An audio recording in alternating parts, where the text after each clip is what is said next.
Student, welcome back to the class of mathematics. I am Asifa Jamil. Last class हम लोग class 11 का exercise 1C हम लोग कंप्लीट कर रहे थे, यानी क्वेश्चन अप टू 10 तक किए थे। क्लियर? तो आज हम लोग इस चैप्टर को पूरी तरह से कंप्लीट कर देंगे। अगर ये चैप्टर कंप्लीट हो गया तो एनसीईआरटी का एक्सरसाइज 1.3 आई थिंक कि बन जाना चाहिए वो चैप्टर। क्लियर? और अगर टाइम बचा तो हम लोग नेक्स्ट यानी हम लोग प्रॉपर्टीज भी पढ़ लेंगे, जो हम लोग बहुत पहले से पढ़ते हुए आ रहे थे। क्लास 7 में 8 में भी पढ़ना था, 9 में 10 में इस तरह पढ़ना था, और हम लोग को अब 11 में भी वही चीज पढ़ना है। क्लियर? तो अब हम लोग क्वेश्चन नंबर 11 से हम लोग अटेम्प्ट करते हैं। तो क्वेश्चन नंबर 11 में क्या बोल रहा है, A and B are two subset such that A is subset of B, then find A union B. क्या बोल रहा है question number 11, A is the subset of B. पहला फाइंड आउट करने बोल रहा है A union B. Second find out करने बोल रहा है ए इंटरसेक्शन बी। और थर्ड जो हम लोग को फाइंड आउट करने बोल रहा है ए इंटरसेक्शन बी, और थर्ड हम लोग को find difference A minus B. क्या फाइंड आउट करने बोल रहा है? Difference, that is A minus B. Clear? तो ये है तुम्हारा क्वेश्चन। तो यहां बोल रहा है कि A union B find out करो। A is the subset of B, यानी A का सारा एलिमेंट B में है। A का सारा एलिमेंट B में है, तो यानी वो तुम्हारा A अगर मान लेते हैं A में तुम्हारा 1 2 3 है, और B में अगर हम लोग ले लेते हैं 1 2 3 4 5, तो हम लोग बोल सकते हैं ना A का सारा एलिमेंट B में है, तो A is the subset of B। यही ना बोल सकते हैं, A is the subset of B। A का सारा एलिमेंट B में है, that is A is the subset of B। Clear? A is the subset of B अगर होता है तो A यूनियन B क्या निकलेगा? A union B। तो A यूनियन B क्या होता है? वो एलिमेंट A में भी हो या B में हो या दोनों में हो, यही ना होता है A यूनियन B। तो अगर यहाँ से A यूनियन B अगर फाइंड आउट करेंगे तो क्या होगा? वो एलिमेंट A में भी हो, B में हो या दोनों में हो सकता है। तो क्या लिखाएगा? 1 2 3 4 5 ये ना लिखाएगा। और ये वैल्यू किसके बराबर है? B के बराबर है। तो हम लोग क्या लिख सकते हैं? A यूनियन B क्या हो जाएगा? B के बराबर होगा। अगर A is the subset of B, that is A का सारा एलिमेंट B में है, तो यूनियन क्या निकलेगा? B निकलेगा। देखो A यूनियन B आ जाएगा, that is A union B is equal to B। हम ये एग्जांपल के थ्रू समझा रहे हैं। क्लियर? सेकंड में क्या बोल रहा है? A intersection B। A intersection B यानी वो एलिमेंट A में भी हो, B में भी हो, दैट इज कॉमन एलिमेंट। तो A इंटरसेक्शन अगर B निकाल रहे हैं तो बोलो दोनों में कॉमन क्या है? 1 2 3, that is A union B क्या निकलेगा? A इंटरसेक्शन B क्या निकलेगा? 1 2 3, और 1 2 3 वैल्यू किसके बराबर है? A के बराबर है। बोल सकते हैं ना? तो A intersection B is equal to A। अब डिफरेंस A माइनस B, अगर मान लो A माइनस B, A में से B के सारे एलिमेंट को हटा देना है, तो ये तुम्हारा A है और ये B है। A में से B के सारे एलिमेंट को हटाना है, तो A में जो है B का कौन कौन सा एलिमेंट है? 1 है, 2 है, 3 है, तो 1 2 3 को हटा दो A में से। तो जैसे अगर 1 2 3 को हटाएंगे तो क्या बचेगा? सारा एलिमेंट हट जाएगा, दैट इज क्या बचेगा? यही ना बचेगा, एम्प्टी सेट बचेगा। A में से A माइनस B, A में से B के सारे एलिमेंट को हटाना है, तो B में कौन कौन से एलिमेंट है? 1 2 3, और ये A में से हटाओ 1 2 3, तो जैसे ही 1 2 3 हटाएंगे तो ये सेट क्या हो जाएगा? खाली हो जाएगा, that is empty set, null set, जिसको हम लोग क्या बोलेंगे? 5 बोलेंगे। तो क्या हो जाएगा ये वैल्यू? 5। क्लियर? ये क्वेश्चन नंबर कौन सा था? Question number 11। क्लियर? अब हम लोग क्वेश्चन नंबर 12 देखते हैं। क्वेश्चन नंबर 12 में क्या बोल रहा है? Which of the following set are pairs of disjoint set? इसमें से कौन सा सेट जो है डिसजॉइंट सेट है? अब डिसजॉइंट सेट क्या होता है? डिसजॉइंट सेट क्या होता है? क्या बताए थे डिसजॉइंट सेट? यही ना बताए थे डिसजॉइंट सेट। देखना ध्यान से क्या बताए थे। A इंटरसेक्शन B क्या होगा? A और B अगर टू सबसेट है तो A इंटरसेक्शन B निकालने पर क्या मिलना चाहिए? 5 मिलना चाहिए। तो यही क्या है? Disjoint set. यानी हम लोग दोनों का इंटरसेक्शन देखेंगे, और इंटरसेक्शन देखने के बाद अगर नल सेट निकल के आता है तो वो डिसजॉइंट सेट होगा। अगर नल सेट नहीं निकल के आएगा वो डिसजॉइंट सेट नहीं होगा। क्लियर? तो अब क्वेश्चन नंबर हम लोग 11 करते हैं, सॉरी 12 करते हैं।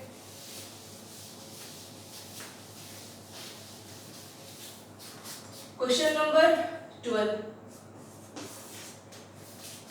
ये क्या है? क्वेश्चन 12 में दिया हुआ है ए, 12 का पहला क्वेश्चन कर रहे हैं हम लोग। ए इज द सेट ऑफ 3 4 5 6, 3 4 5 6, और बी है सेट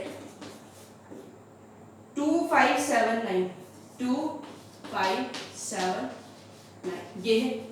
अब हम लोग क्या निकालने बोल रहे हैं कि ये दिखाओ कि ये डिसजॉइंट सेट है। तो डिसजॉइंट सेट क्या है? ए इंटरसेक्शन बी निकालेंगे। तो ए इंटरसेक्शन बी निकालो, यानी ए और बी में दोनों में क्या कॉमन है? कुछ कॉमन दिख रहा है? दिखा नहीं यहाँ पे कॉमन? 5 है, देखो 5 दोनों में है, तो क्या ये नल सेट आया? नहीं ना आया, यानी not equals to 5, not equals to 5, तो ये क्या हो गया? Not disjoint set, disjoint set. Clear? ये था क्वेश्चन नंबर 12 का फर्स्ट। अब सेकंड खुद से अटेम्प्ट करो ना, क्वेश्चन नंबर सेकंड खुद से अटेम्प्ट करो। क्वेश्चन नंबर थर्ड हम देखेंगे। Third E, x such that x belongs to natural number, x belongs to natural number, x is even, x is even and x less than 8।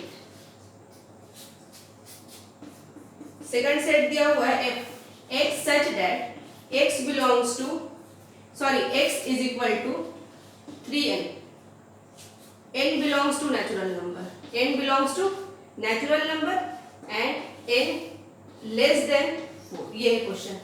Clear? तो सबसे पहले अगर मान लो कि e का अगर हम लोग सेट बनाते हैं तो e को हम लोग क्या लिख सकते हैं? बोलो। e को हम लोग लिख सकते हैं ना x belongs to natural number, और x जो है इवन नंबर है और 8 से छोटा है, तो नेचुरल नंबर स्टार्ट कहां से होगा? 1 से शुरू होगा, 1 से 7 तक जाएगा, 1 2 3 4 5 6 7, लेकिन यहाँ पर क्या बोल दिया? इवन नंबर बोल दिया, तो इवन नंबर 1 से 7 के बीच में इवन नंबर लिख लो। तो हम क्या लिख सकते हैं? 2 4 6, बना दिया ई का सेट, f का सेट बना लो। x is equal to 3n, पहले यहाँ से n का वैल्यू फाइंड आउट करो। n का वैल्यू क्या क्या होगा? लेस देन 4, और लेस देन 4 और n जो है नेचुरल नंबर है, दैट इज स्टार्ट कहां से होगा? 1 से स्टार्ट होगा, तो n का वैल्यू क्या होगा? 1 2 3। अब अगर n का वैल्यू 1 2 3 पुट करेंगे तो क्या सेट बनेगा? 1 पुट करेंगे तो 3 1 जा 3, 2 पुट करेंगे तो 6, और 3 पुट करेंगे तो 9, ये सेट बन गया। अब क्या निकाल लो? e इंटरसेक्शन f, दोनों में क्या कॉमन है? बोलो, दोनों में क्या कॉमन है? कॉमन है तुम्हारा 6, समझ आया? क्या कॉमन है? 6, तो क्या बन जाएगा? 6 का एक सेट बन जाएगा, तो नॉट इक्वल्स टू 5, ये डिसजॉइंट सेट नहीं होगा। ये भी क्लियर? ये भी डिसजॉइंट सेट नहीं होगा। क्वेश्चन नंबर हम लोग एक देख लो, क्वेश्चन नंबर 4 बता दे। 4 नहीं, 4 खुद से करो, क्योंकि सीक्वेंस में बताएंगे ना तो फिर खुद से नहीं बना पाओगे, इसीलिए सीक्वेंस में ना बताए ज्यादा अच्छा होगा। क्वेश्चन नंबर 5 देखो, 12th का 5, 12th का 5 क्वेश्चन हम यहाँ कर रहे हैं, देखना ध्यान से। 5 12th का ये 5 है, क्या है 12th का 5? j equals to x belongs to natural number, that is x is even, x is even, ये है पहला j। k equals to x such that x belongs to natural number, x belongs to natural number, x is odd। Clear? ये है question j के। तो यहाँ पर ये बोल रहा है कि x such that x belongs to natural number और x is even, x is even यानी इवन नंबर 2 से शुरू होगा ना, तो क्या हो जाएगा? बोलो वैल्यू क्या हो जाएगा? j is equal to 2, क्या हो जाएगा? x belongs to natural number, x is even, तो इवन नंबर नेचुरल नंबर 1 से स्टार्ट होगा, 1 2 3 4 5, और इवन नंबर फाइंड आउट करना। इवन नंबर क्या हो जाएगा? 2 4 6 8 10 12, इस तरह से जाएगा। और k का वैल्यू क्या हो जाएगा? बोलो। x belongs to natural number, x is odd, x is odd, तो नेचुरल नंबर क्या होगा? 1 2 3 4, लेकिन क्या बोल रहा है, ऑड बोल रहा है, तो क्या हो जाएगा इसका आंसर, बोलो 3 5, बोलो ना 3 5 7 9, इस तरह से जाएगा। आप देखो, सॉरी 1 भी होगा ना, जे इंटरसेक्शन के, जे इंटरसेक्शन के, जे और के का इंटरसेक्शन निकालना, दोनों में क्या कॉमन, कोई कॉमन दिख रहा है, नहीं ना दिख रहा है, नहीं दिख रहा है, तो ए इंटरसेक्शन, दोनों में कॉमन कुछ नहीं है, तो यही नल सेट आया, दैट इज 5। ये क्या होगा तुम्हारा डिसजॉइंट सेट, डिसजॉइंट सेट, समझ आया? ये तो क्वेश्चन नंबर 12। क्वेश्चन नंबर 13 में देखो दिया हुआ, if universal set 1 2 3 4 5 9 A B C given है, तो फाइंड कंप्लीमेंट ऑफ सेट निकालने बोल रहा है। तो लास्ट क्लास हम लोग कंप्लीमेंट ऑफ सेट हम लोग देख चुके थे, और अभी हम लोग कुछ क्वेश्चन देखेंगे कंप्लीमेंट ऑफ सेट पर, क्लियर? तो कंप्लीमेंट ऑफ सेट पर हम लोग कुछ क्वेश्चन देखते हैं। Question number 13, universal set given है, that is universal set equals to 1 2 3 4 5 6 7 8 9, ये है यूनिवर्सल सेट गिवन। अब क्या गिवन है, A is the set of 1 2 3 4, 1 2 3 4, B is the set of 2 4 6 8, 2 4 6 8, C is the set of 1 4 5 6 5 6, clear? तो पहला हम लोग को फाइंड आउट करने बोल रहा है ए कॉम्प्लीमेंट, क्लियर? थर्ड हम लोग को फाइंड आउट करने बोल रहा है सी का कॉम्प्लीमेंट। तो पहले ए का कॉम्प्लीमेंट निकालते हैं। तो कॉम्प्लीमेंट निकालने के लिए क्या करना पड़ता है, यूनिवर्सल सेट से वो सेट को क्या करना पड़ता है, माइनस सब्ट्रैक्ट करना पड़ता है। तो क्या निकल जाएगा, पहला क्वेश्चन यहाँ हम बना रहे हैं, यानी कॉम्प्लीमेंट ऑफ ए क्या हो जाएगा, यूनिवर्सल सेट में से ए सब्ट्रैक्ट कर दो। तो यूनिवर्सल सेट में से डायरेक्टली कर सकते हैं, या फिर इसको यहाँ पे तुम यूनिवर्सल सेट भी लिख सकते हो और यहाँ पर ए लिख के सब्ट्रैक्ट कर सकते हो। उतना काम क्या करना, हम लोग को डायरेक्टली करो ना, यूनिवर्सल सेट में से ए को सब्ट्रैक्ट करो। तो हाँ एक लाइन लिख देते हैं, यूनिवर्सल सेट 1 2 3 4 5 6 7 8 9, सब्ट्रैक्ट क्या करना हम लोग को, ए सेट दैट इज 1 2 3 4, ये हम लोग को सब्ट्रैक्ट करना है। तो यूनिवर्सल सेट में से 1 2 3 4 सब्ट्रैक्ट करो, तो 1 2 3 4 हट जाएगा, तो क्या बचेगा 5 6 7 8 9, that is A complement is equal to 5 6 7 8 9, ये हो गया हम लोग का आंसर, क्लियर? सेम अगर हम लोग को क्या निकालना है, सी का कॉम्प्लीमेंट निकालना है, तो यूनिवर्सल सेट में से सी को सब्ट्रैक्ट कर दिए, तो सी का कॉम्प्लीमेंट क्या हो जाएगा, बोलो? ये यूनिवर्सल सेट में से सी को सब्ट्रैक्ट करो, दैट इज 1 4 5 6 को सब्ट्रैक्ट करो, 1 1 4 5 6 को हटा दो, तो बचेगा क्या तुम्हारा 2 3 7 8 9, ये हो गया आंसर, क्लियर? आसान सा है ना। एक क्वेश्चन 4 में बोल रहा है बी कॉम्प्लीमेंट का कॉम्प्लीमेंट, यानी बी डैश का बी डैश, ये निकालने बोल रहा है, क्लियर? तो लास्ट क्लास हम समझाए गए थे, ध्यान से देख लेना, जिसको नहीं समझ में आया पिछला लेक्चर देख लेना। यूनिवर्सल सेट में से बी डैश को सब्ट्रैक्ट करते हैं, क्यों करते हैं वो याद होगा, क्लियर?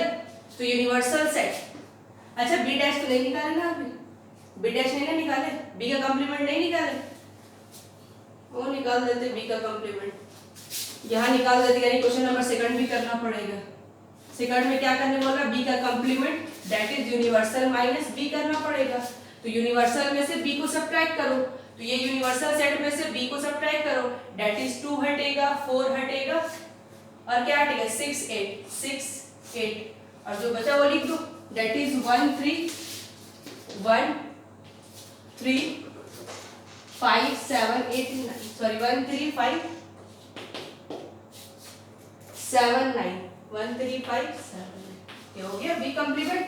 अब यूनिवर्सल सेट में से बी का यानी बी डैश को हटाना है, यूनिवर्सल सेट में से बी डैश को हटाना है, तो यूनिवर्सल सेट तुम्हारा क्या दिया हुआ है 1 2 3 4 5 6 7 8 9, ये है यूनिवर्सल सेट। यूनिवर्सल सेट में से बी डैश को हटाना है, दैट इज 1 3 5 7 9 को रिमूव कर दो, 1 3 5 7 9 रिमूव कर लो और जो बचा वो लिख लो, 2 4 6 8। ये हो गया, समझ आया कितना क्वेश्चन नंबर। अच्छा एक और बता दे, एक देख लो इसमें से क्वेश्चन नंबर 6 में क्या बोल रहा है, ए इंटरसेक्शन सी का कॉम्प्लीमेंट।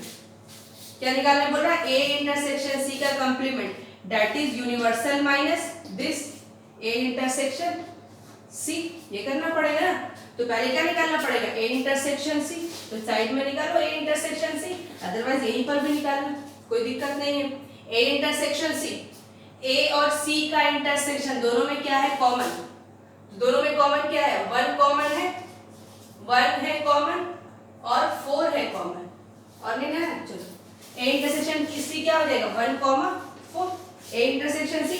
अब यूनिवर्सल सेट में से ए इंटरसेक्शन सी को सब्ट्रैक्ट करके हटाओ, तो यूनिवर्सल सेट तुम्हारा क्या है, 1 2 3 4 5 6 7 8 9। हाँ क्या हटा है, 1 को हटा है, 1 को हटा दो, 4 को हटा दो और जो बचा वो लिख लो, 2 3 5 6 7 8 9। ये हम लोग का आंसर हो जाएगा। क्लियर, अब सारा क्वेश्चन बन जाना चाहिए। एक बोल रहा है बी माइनस सी का कॉम्प्लीमेंट, एक क्वेश्चन लास्ट जो है बी माइनस सी का कॉम्प्लीमेंट निकालना है, तो बी माइनस सी का कॉम्प्लीमेंट निकालना है तो क्या करना पड़ेगा, यूनिवर्सल सेट में से बी माइनस सी को सब्ट्रैक्ट करके हटाओ, तो पहले बी माइनस सी निकाल लो, अब फिर यूनिवर्सल सेट में से जो बी माइनस सी का जो सेट निकला है, यूनिवर्सल सेट में से बी माइनस सी यानी डिफरेंस माइनस करके हटा दो। क्लियर, बन जाएगा। ये तो क्वेश्चन नंबर 30। क्वेश्चन नंबर 14 में देखो, यूनिवर्सल सेट गिवन है और सेट ए और बी गिवन, तो वेरीफाई दैट। यहाँ पर जो क्वेश्चन हम कर रहे हैं ना, ये अभी हम लोग आगे पढ़ेंगे, इसको हम लोग डिमॉर्गन लॉ बोलते हैं। क्या बोलते हैं, डिमॉर्गन लॉ। ये डिमॉर्गन एक साइंटिस्ट है, उन्हीं के बेस पर ये आया था। क्लियर, तो अब हम लोग इसको प्रूफ करते, 2 क्वेश्चन है, एक क्वेश्चन हम करेंगे, एक क्वेश्चन खुद से करना, आगे जाकर इसको पढ़ना भी, इसको हम डिमॉर्गन लॉ बोलते हैं।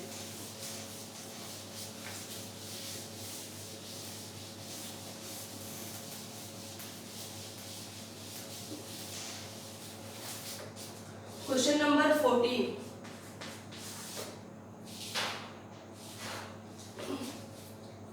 यूनिवर्सल सेट गिवन है A B C D E,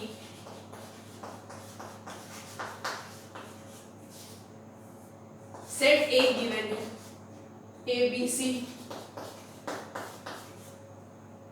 set B given है B C D E, B C D E.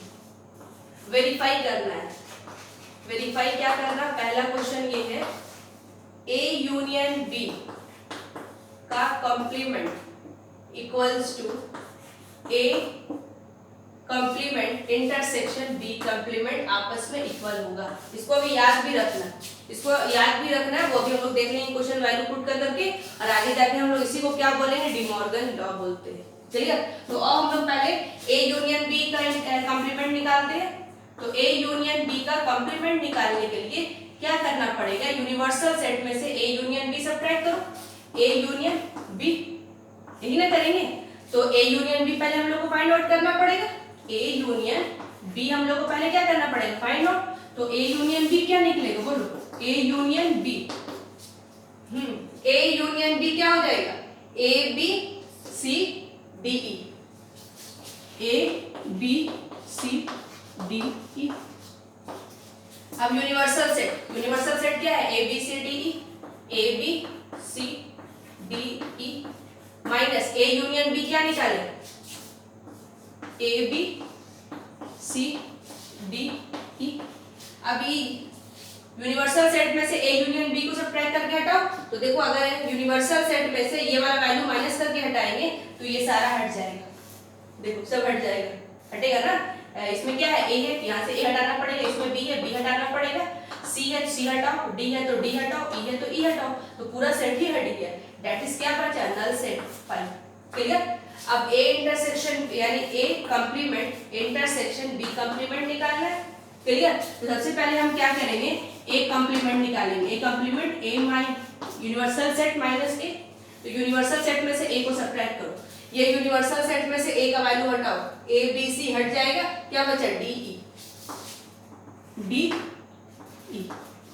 अब क्या निकालना, बी का कंप्लीमेंट, तो बी का कंप्लीमेंट अगर निकालेंगे तो यूनिवर्सल सेट में से बी को सब्ट्रैक्ट करके हटाओ, तो यूनिवर्सल सेट में से बी सब्ट्रैक्ट करो, that is B C D E, B C D E subtract करके हटाओ तो क्या बचेगा, ए बचेगा ना।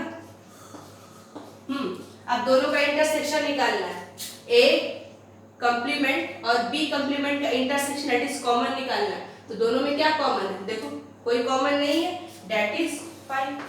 तो यहां से क्या दिखा, ए यूनियन बी का complement is equal to A complement intersection B complement equals to 5। ये हम लोग प्रूव कर लिए या वेरीफाइड कर लिए। क्लियर। ये क्वेश्चन नंबर तुम्हारा कौन सा था, क्वेश्चन नंबर 14 में दो क्वेश्चन है, एक क्वेश्चन तो हम बता दिए, एक क्वेश्चन खुद से करो, यानी ए इंटरसेक्शन बी का कंप्लीमेंट जो है इक्वल होगा A complement union B complement. तो क्वेश्चन नंबर 15 में क्या बोल रहा है, if U is the universal set और A is the universal set, A is subset of universal set। Clear, sorry proper set, ये प्रॉपर का सिंबल है, सबसेट का ये सिंबल है, ये है प्रॉपर सेट का सिंबल। प्रॉपर सेट क्या होता है, A is the subset of B that is universal set but A not equals to universal set। यही ना पढ़े थे, A is the subset of B, ठीक है, और A not equals to B अगर होता है तो यहाँ पर A is the proper set of B होगा। क्लियर, ये हम लोग पढ़ चुके हैं, ठीक है। तो यहाँ पर तुम्हारा दिया हुआ है A is the proper set of B that is A not equals to U। समझ आया, यहाँ से हम लोग क्या निकाल सकते हैं, that is A not equals to universal set. Then fill in the blanks, पहला क्वेश्चन है फिल इन द ब्लैंक्स में A यूनियन और ए का कंप्लीमेंट ये है, यानी ए और ए का कंप्लीमेंट दोनों का यूनियन निकालना है, ए और ए का कंप्लीमेंट। तो ए मान लो तुम्हारा कोई भी एलिमेंट होगा, ए अगर मान लेते हैं, ये अगर मानते हैं ए तुम्हारा 1 2 3 4 मान लो। क्लियर, यूनिवर्सल सेट हम मान लेते हैं 1 2 3 4 5 6 मान लिए। देखो A not equals to U, ठीक है। तो अगर मान लो कि A कंप्लीमेंट निकालना है तो क्या करेंगे, A में से क्या करना पड़ेगा, सॉरी U में से क्या करना पड़ेगा, सब्ट्रैक्ट करना पड़ेगा ना, U माइनस A। तो यूनिवर्सल सेट में से A को सब्ट्रैक्ट करो, क्या बचा, बोलो बोलो ना, क्या बचा, 5 6 बचा ना, 5 6 बचा। अब क्या करना है, A यूनियन A का कंप्लीमेंट, समझ में, यानी A हम लोग क्या है, ये है A और A का कंप्लीमेंट ये है, दोनों का यूनियन निकालना है। तो यूनियन मींस वो एलिमेंट A में भी हो B में भी हो, तो A और B अगर कंप्लीमेंट निकालेंगे क्या निकलेगा, 1 2 3 4 5 6। ये किसके बराबर आ गया, बोलो किसके बराबर आ गया, U के बराबर आ गया ना, आ गया नहीं U के बराबर। तो यानी A यूनियन A का कंप्लीमेंट जो है U के बराबर आता है। समझ आया, वो हम एग्जांपल के थ्रू समझा दिए। अब इसमें 4 क्वेश्चन है, तो चारों पहले खुद से अटेम्प्ट करो, फिर अगर नहीं बनता है फिल इन द ब्लैंक्स से इस तरह से एग्जांपल ले लेके सॉल्व करो। स्टार्टिंग में तो एग्जांपल लेके सॉल्व करना पड़ेगा, आगे जाकर के जब क्वेश्चन हमको समझ आने लगता है फिर हम लोग डायरेक्टली उसमें फिलअप कर देते हैं। क्लियर, तो एक्सरसाइज 1C कंप्लीट करो और NCERT का एक्सरसाइज 1.3 कंप्लीट करो, ठीक है। चलो, थैंक यू।